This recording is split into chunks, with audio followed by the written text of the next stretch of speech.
This little story was first shared with this congregation way back. Well, I'll tell you a little more in my part of the reflection, but it was when we first considered sponsoring refugees again at the time of the Syrian crisis, when so many people were fleeing from Syria. It's called The Boy and the Starfish.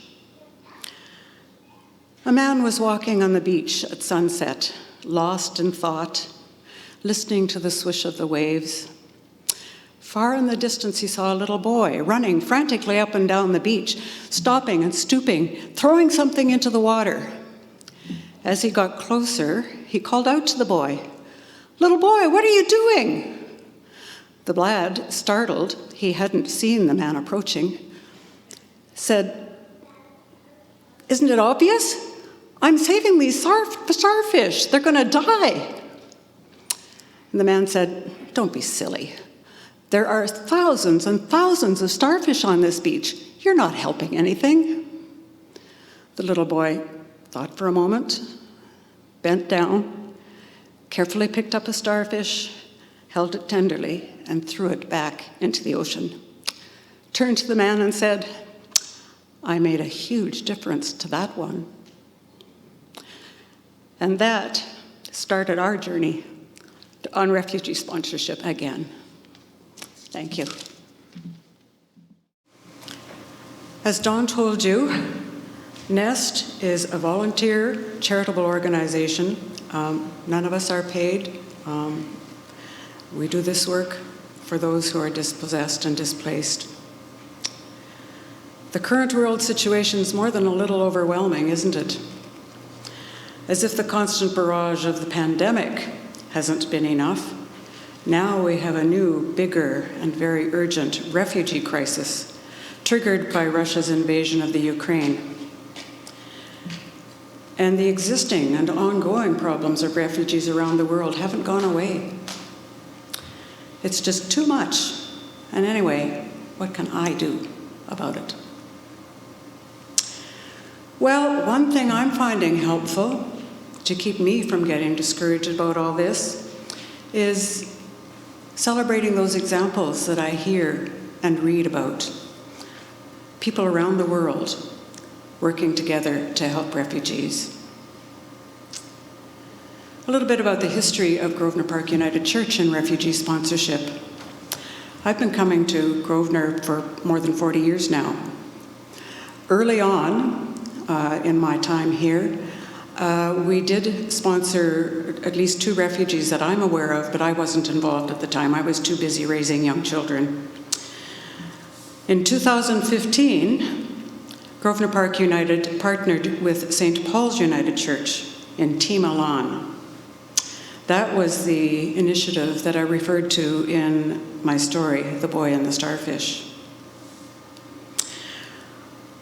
We sponsored a family of Syrian refugees who had been living in Lebanon.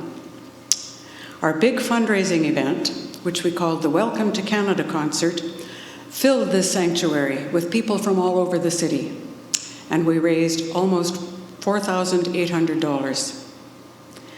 In total, this congregation raised $16,000, which in 2015 was considerably more than it would be now. St. Paul's also raised substantial funds. Photo, yes. Okay, this is Khadija and Nazar. Many of you will remember them. Pictured shortly after their arrival here in Saskatoon with their 2 small children. Majid, the little boy, who was, I think, about 1.5 years old at the time, and Gazel, who was 3. Khadija Nazar came to Canada in May of 2016 under a government program called BVOR, Blended Visa Office Referred, which is still available today under very limited circumstances, so it isn't used that much anymore. Under this program, the feds provided 6 months of funding, and community organizations or individuals raised the money to support their refugees for an additional 6 months. As part of Team Milan, there was a small support team with members from both churches, which took responsibility for key areas of support and coordinated the volunteers working with family. I was one of those team members. Joan Benz, member of our congregation, was another. Ask us later on what we did. Many volunteers from this congregation also helped with everything from childcare to tiny children, chauffeur duty, teaching the family how to grocery shop and use the city buses. 6 years on, they are now a family of 6. This isn't all 6 of them, but I'll get to that.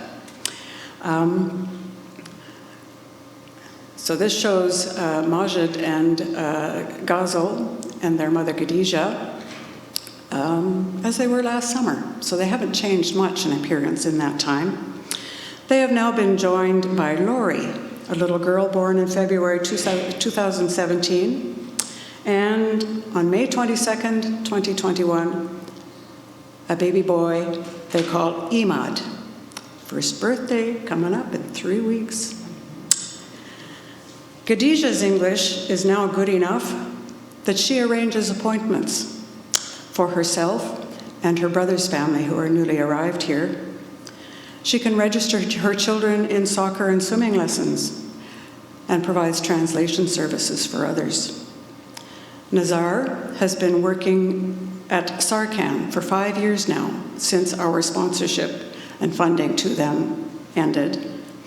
He has advanced up the ranks, not quite a manager, but, moving up there, and is a valued employee.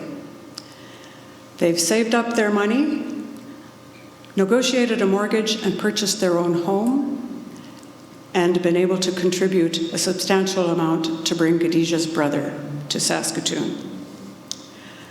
Okay, this photo was taken, I think it was early July last year, probably July 1st, but I don't remember quite.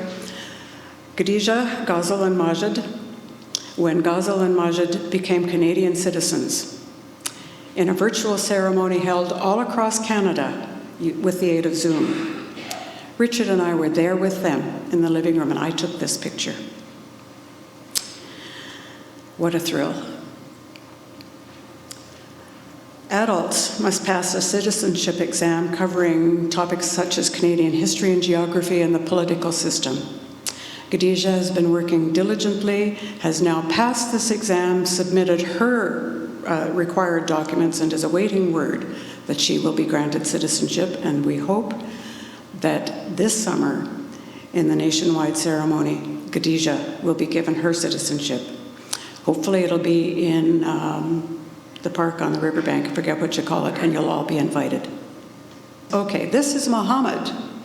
Mohammed is Khadija's brother, his wife Rasha, and their 4 children. Through Nest and drawing on funds, as I said, saved up by Khadija and Nazar, and also funds donated to Nest by Grosvenor Park United and St. Paul's from the money remaining from our sponsorship of Khadija and Nazar. We didn't use it all. We were able to bring Mohammed and Rasha to Canada. They arrived here in Saskatoon on April 12th, 1 year ago, and came out of COVID quarantine on April 30th. Finally, after more than 5 years of not seeing each other, they were able to hug. Well, technically they weren't supposed to, but how are you going to stop them? And we didn't. Anyway, as of April 30th, their funded support ended, and they are now technically on their own. Mohammed's English is not yet good enough for the Canadian work world, and our provisions in Saskatchewan do allow he and Rasha to continue to take English language classes for another year, free of charge. So we are encouraging them to continue with their language course classes. Mohammed is a skilled carpenter and general handyman. We've seen his work. He will be a sought-after employee once his English is at a little higher level. Grosvenor Park remains involved with another refugee. In the summer of 2019, the Government of Canada announced a special program to support people identifying as LGBTQ and fleeing persecution and death threats. The United Church of Canada asked local congregations to sponsor LGBTQ refugees, and our council approved a request from the Affirming Ministry Committee to sponsor a refugee under this program. I can't share a photo of this individual. As a transgender person, Muslim and Black, protecting confidentiality is crucial. Our official sponsorship responsibility for this person ended in November 2021, but a small group of people who formed the support team continue to support this person. Now, just a little bit about the pathway to Canada as a refugee. Nowhere in the world can a person apply for refugee status from within their country of origin. This is a relatively recent change, but it is the situation worldwide now.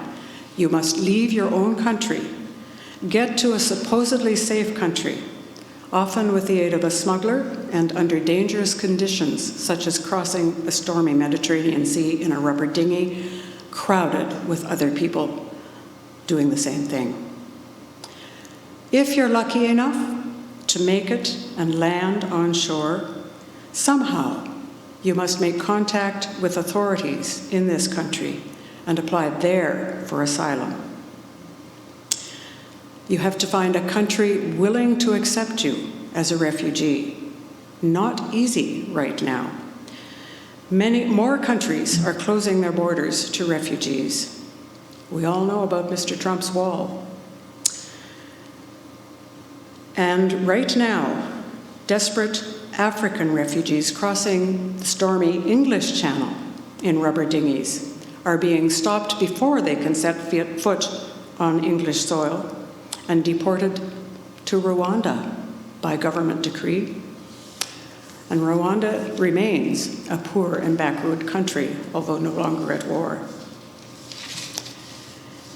If a person is lucky enough to get out of their home country safely and into a country that won't immediately force them to leave, it remains very difficult to successfully claim asylum and find a country willing to accept you. People wait literally years. I just heard in the past week or so that it's up to 8 years for Canada, people wanting to come to Canada. Recently, or over the last year or two, Canada has supposedly expedited passage for Afghanis who assisted the Canadian Army during the War of Afghanistan.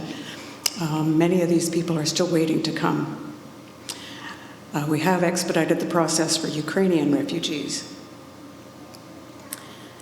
It's more difficult and takes longer now than when we sponsored the El Othman family, making the work of refugee sponsorship and support organizations such as NEST so important. The generosity of individuals and small groups of people who band together to sponsor and support refugees is truly inspiring.